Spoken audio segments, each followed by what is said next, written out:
What's up, y'all? It's the viewer's verdict, where we do all the watching so you don't have to. Don't forget to like, share, and subscribe for more. We're going to be reviewing a TUBI original by Marques Houston. The movie we're going to be reviewing is Rock the Boat. All right, ready? So the movie starts off at a boat party, you know, spending mommy and daddy's money. And Mellie is the main character. And she's actually the first out of all her friends to get a big girl job right out of college. So, you know, they're trying to celebrate. She's been dating Caleb for some time now. And during the party, they go off and they, you know what I'm saying? And after it, you know, they're talking and then they hear a scream, and it comes to find out that one of their friends from their friend group is literally facing headfirst into the pool, unconscious. So months go by and there's like no investigation. And they're back at school, they're at their swim practice, and it's the guys. The guys are hanging out and talking about everything that happened at the party that day. So one of them goes and takes his shower, and then somebody comes and sneaks in and poisons this boy. And they have to call the police and ambulance. And guess who shows up as the detective? Yes, J Boog. There's been 2 murders in a matter of months. Yes, 2 murders, drug-filled, by brothers. But they ruled them as accidents. That's sus, if you ask me, but we're gonna continue. Mellie can't sleep. She's tossing and turning and decides to go wash her face in the bathroom. When she gets there, she sees a note on her mirror written in blood. And they call the police. And I'm gonna tell y'all, like, if these girls were my friends, I would definitely be like, they murdered me. It was them. Because the way they were acting was just not appropriate to the detectives. Like, T.I.'s daughter was like, why don't you guys do your job instead of asking us? And it's like, yeah, you think we're going to know exactly what happened? We don't even know the handwriting. Like, are you serious? We need to ask you guys questions. You don't need to act like we're trying to pin it on y'all. Anyway, so approximately 10 hours later, J Boog is in his office talking with his partner. Fully write a message on the mirror. Neither of the girls heard anything. I mean, come on, Daniels, it's fishy. Well, maybe you're right. Have you checked on these ladies? What do you think I've been doing all night? Give it some time. It could just be a college prank. Or they could all be connected. We'll find out soon enough. And soon enough, they will find out. So the girls are all hanging out, you know, talking, and one of their friends come and they're like, I'm going on a date. How's my outfit? I look good. Check me out. Bad bitch. And then... Yeah, she said, don't wait up for her. Who's that? Oh my God, you guys are 3! Call 911! Oh my God, Bree! Yes, Bree is just on the floor, dead. I don't know how, but the girl is dead. So, if y'all thought you was going to get away with not talking to the detective, you are wrong, because we about to have a full-blown investigation on all these little bitches. I'm just kidding. All these girls. So no one was with Bree at the time of her murder? I'm sorry, death? I've already told you what I know. She went on a date. This is the 3rd death. All 3 of them are your friends. You mind telling me your thoughts on that? All I know is she was a great friend. She didn't deserve this. Can I please go now? How long have you guys been friends? I did some research. I see that you're all from LA. Did you guys grow up knowing each other? Obviously, you didn't do too much research because you know I'm from Maryland, not Los Angeles. I met them all here in college, so how the hell am I supposed to know? So, was there ever any animosity between you 2 or any jealousy? Me being jealous of anyone is a total joke. So, did you ever have any beef with Bree? Not at all. Bree was one of the nicest people ever. Didn't have problems with anybody. Like I said before, nobody pushed her, detective. Oh, so you know what happened? No one saw anything. All that we know is that we heard a scream. I called 911. So, how are you sure no one pushed her? How many times do I have to tell you? I heard a scream, I ran out of my room, and I saw her lying at the bottom of the stairs dead. So no foul play from anyone? No, sir. Everyone that was there said the same thing. She slipped and fell. Now, if that's all, I'd like to go home. That's all. You're free to go. Now, I had to give you guys a little bit of an investigation because I needed you guys to see how each person was acting, and you tell me you don't think one of them did it. Like, are you serious? Especially T.I.'s daughter. Like, she looked like she did it. Giving all that attitude for what? And I really do not like the boyfriend, Caleb. Like, just, I don't like him. But we're going to continue, okay? After investigating all the teens, J-Book goes over to his drawing board and reviews the facts and lays them out to his partner. Mellie is clean. No detective can find anything on her. Hannah doesn't have a motive, and the brothers that died were both considered accidents. The amount of drugs that was found in the younger brother's body was suspect, and he even explained that the coroner told him that the angle of which the needle was injected to him seemed as if it was from somebody else. The female partner thinks that it could have been anyone. Anyone can have overdosed on OD and could get the drugs from anyone, a friend or a coach or whatever. So she is also stating that the oldest brother, he was drunk beyond return and he hit his head and drowned. There's no weapon. There's no murder suspect. It's all sus, but it's all accidental. And he's like, yo, that doesn't make sense. How is it that a girl who was found at the end of the stairs, she died because she broke her heel and fell down the stairs, then broke her neck? Everything is sus. So how is it an accident? So the friends go out to dinner and they're basically discussing all the events that happened and what they can do moving forward. And the safe bet that they can do is just to literally stick together. Because it seems as if as soon as they're alone, that's when the striker strikes. And swipe or no swiping on these kids. After the dinner, they all return back to their dorms and they get a knock on their door. So Mellie goes, checks it out, and this guy just delivers an Amazon Flex package. And she's like, thank you, Mr. Meats. I'm going to take it. And she goes, opens it in front of her friends, and it's the exact same heel that Bree was wearing. Now, we all know what a broken heel looks like. It looks like this, right? But why did they legitimately cut the heel from where, like, oh my God, I just can't believe it. So they called the police to explain the package, and it's literally a back and forth argument, and everyone is visibly upset. The police think the girls know way more than what they're showing, and it is just crazy. At this point, they're like, you know what? I'm just going to go home for the weekend. I want to be with my family. I want to feel safe. So they give their hugs goodbye, and one actually goes, and as she's heading home, she can't stop her car, which leads tragically to her end, which travels throughout campus and goes right onto the news. They decide to get everyone together and they need to get to the bottom of this. Everybody except Mellie. Mellie decides to leave school and head home to her aunt's house.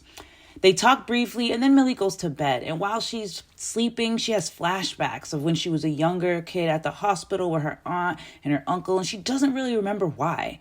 She just remembers that she can't remember, but she does remember her dream. And in her dream, she saw a younger representation of herself head over to the kitchen and go find a diary that she remembers she having. And so when she wakes up, she goes to this area and finds that exact diary. She's super confused, so she heads to her aunt to talk to her. So basically, I'm gonna keep it short. Please just tell me. It's important. Some old lady. Like I said, it's been a long time. Where did you even find it? In the basement, where you hid it. Why would you hide this from me? Mellie, you don't need to know. Don't tell me what I don't need to know. Mellie, you do not want to go back to that place. This girl was forced to forget something that happened in her past that turned her into a little devil demon child, to the point that her aunt couldn't handle her. So she gave her this notebook to kind of like the diary to help her, express her feelings. But it didn't work. So she had to go the next level, which I'm going to cover in a little bit. Fast forward, she's talking to the police and she's trying to explain to them like, yo, the diary is what's killing people. And the people are like, diaries don't kill people. And she's like, well, you know, the passage, it has to be the passage that came from the diary. Dear diary, it was an accident that was written on the wall, and it could mean something. So a year goes by and they're back on this boat and they're having a good time discussing about the things that happened within the last year. And they notice like one by one, their friends are like just disappearing on the boat. And one of their friends hasn't came back with the ice. And then all of a sudden a man with a hood appears and he's holding them hostage with a gun.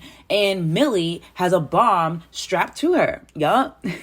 This man reveals himself as Mellie's older brother. And everybody's confused, even Mellie. So he's here to clear it all up. So to clear everything up, I'm going to break it down. Mellie's parents died in a car accident 10 years ago today, the same day that they're all on this boat. When they died, they left behind 2 kids, Mellie and her older brother. Her older brother reveals that every single one of them has something to do with their parents' death. And he's here for revenge. Their parents died in a car crash on their way to this exact boat, the same boat that they're on right now, 10 years prior. And apparently the person that was driving the car and hit them was Caleb. Yes, Caleb, her boyfriend. But at the time, he was only like 11 years old. The police went to her house where she was being babysat, and the police basically called for Mellie to come to the door where she's like 12 years old and was like, hey, your parents just died. And she just starts bawling. And what's crazy is that like her brother, who was like 17, 18 at the time, was also there and known as their other child. He wasn't notified at all. And I just thought it was super weird that they went straight to a little kid to tell them that. And like they didn't even find another guardian. So since Mellie was a minor, she was then adopted by her aunt and uncle, and they left her brother homeless, which I figured was very messed up too because he's family. Then this got Mellie to just have rage, and she was like, I'm going for revenge. And she starts to plot against the killer. So when they gave her the diary, it was supposed to help Mellie express her feelings, but it actually turned out to be more. That's where she plotted everything that she wanted to do to those people. So her aunt actually took her to a psychic who would help her forget everything. Forget her brother, forget her parents, forget the accident, all of that. And Jabari is here to explain how every single one of them are tied into this. So Jabari explains how there was a CFO of the company that was responsible for, ensuring that the family would be safe after this accident with a settlement. But apparently she just didn't do it. She made it so that it would be impossible for them to be set for life because they were set with nothing. Then we have the other friend, the girl with the nose ring. Forgot her name. Her dad is the CEO of that company, and he actually hid documents that would prove that the CFO made a huge mistake. And the CFO seduced the CEO to keep it private. Then it comes down to Timmy's parents, and his father was actually the attorney of the case that was supposed to help them get the settlement, which happened, but it turns out that he just ended up keeping the money for himself and took out $2.5 million from the Weber company and gave it to the judge just to throw it out. So again, they were empty-handed. And not only did Caleb kill her parents, his parents also just swept it under the rug. And what was super weird to me is the aunt didn't want him to see his own sister, like ever. It was his family, and she just never wanted it to happen. So one day he snuck into the house just to see her, but she wasn't there. And instead he saw her diary, and he saw how close Mellie was finding out the murders and solving and seeing who these people are and the connections. So he's like, oh my God, word, I'm going to handle this. Every single thing that happened in this movie was because of Jabari. It was Jabari that drugged the kids with the steroids and the drink. It was Jabari that cut the girl's shoe. It was Jabari that ripped out the brakes. It was Jabari that delivered the package, Mr. Meats. It was Jabari who was the waiter at the dinner. it was Jabari that got them all in the same college. Like, he hacked the system to change their grades to make it so they were smart. He hacked the system to change where they applied so that they would all go to the same school. The girl that fell down the stairs, her parents were eyewitnesses to what happened that day, but they were bribed to not say anything. And the girls who breaks didn't work, her mother was the same judge that threw the case out. In the end, once they found out all of this, they all started to fight. But long story short, remember, I watched this so you guys don't have to. They fought. They got the bomb off her. They, beat the brother up enough that he wouldn't be able to get up. And then all of them, the rest that were still alive, jumped off of the boat into the water and literally survived. All of them apparently has no scratches except Mellie. Mellie suffered a huge concussion and she has long-term memory loss. She doesn't remember anybody, none of her friends, nothing. She's just like, I'm sorry, I don't remember you guys. And then the movie ends. The psychic that helped her forget comes to help her remember everything. And that's our review, guys. I hope you enjoyed it. I know it's a little bit longer than our other ones, but there was a lot going on in this movie that I definitely wanted to touch base on, and just to get you that understanding of like, yo, this is what's going on. We definitely have a new rating system, which I designed to make it easier for you guys to kind of figure out, like, should I watch this on my own, or did the viewer's verdict do its job and tell me what's good? A couple things that happened in the movie that I was just like, which is why it wasn't in the full green. As you can see, it's because like some of the stuff wasn't as realistic, like the college kids, like going out, they were dressed up every moment of the time. And I remember when I was in college, I only dressed up on the weekends. Like, I wore sweatpants and I was an athlete. It was just like, hello. I really wish that it was more of the brother and sister are trying to get a vengeance of their parents. But the fact that it was just Jabari and he just seemed so like, pick me about like the whole situation, it just kind of made it a little iffy. And like, I felt like this whole movie was like made for her to, it was like forced to forget just to remember everything. It was just like, why did we have to go through all that? Why you gotta lie to the kids? Why couldn't you, help them the right way? Why would the aunt go and get a psychic? Like, that's scary. Put that little girl through therapy. Like, hello? Little things. It was like, I didn't feel like any of the friends wanted to find the killer. It was like, they were just like, yo, do your job. Like, it was crazy. And like little things, like when the girl drove off, there was no license plate. The fighting scene was just it was like he was literally waiting to get hit. And I don't know, they all just seemed sus to me. But like, the plot was good. It was just areas that lagged that didn't need to lag. But other than that, I hope you guys enjoy. Let us know what you think in the comments. And if you have any other movies on TUBI or, any streaming platform, I got them all. I'll watch them. Let me know and we'll do a review on those. So I hope you guys enjoy. Don't forget to like, share, and subscribe for more.